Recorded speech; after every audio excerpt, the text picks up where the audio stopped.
Mga kapuso, wala ba kayong oras para magluto ng ihahanda sa Noche Buena? Kung ganon, meron man po mga mabibiling pagkain pwede na agad pagsalu-saluhan. Makibalita tayo kay Joy Segi ng GMA Dagupan.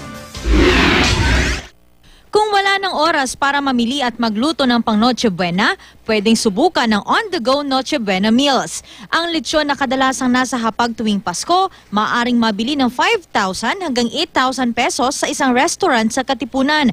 Pwede rin naman tingi-tingi sa halagang 700 pesos para sa 1 kilo. Kung pansit naman ang hanap, makakabili ng Mickey Bihon with lechon sa halagang 150 pesos na kasya na sa hanggang 4 na tao. Kung pangmaramihan naman ang hanap, 400 pesos ang pang 8 tao at 800 pesos ang para sa hanggang 18. Meron ding on-the-go spaghetti, salad at sandwiches sa tindahang ito sa A. Mabini sa San Juan City.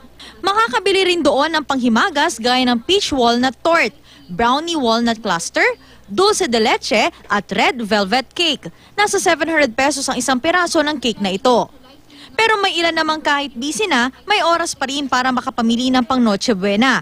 At habang papalapit ang Pasko, mas tumataas ang demand ng Noche Buena items. Para matiyak na wasto ang presyo ng mga produkto, ipinatutupad ng Department of Trade and Industry ang Suggested Retail Price o SRP na gabay sa mga consumer sa pagbili ng mga produkto.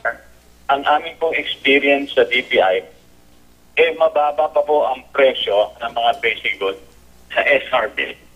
Hirang-hira po yung talagang pumapalo po sa eksakto sa SRP.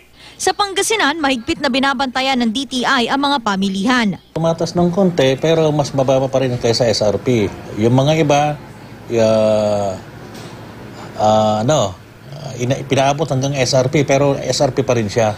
Joy Segi, Nagbabalita, Pilipinas.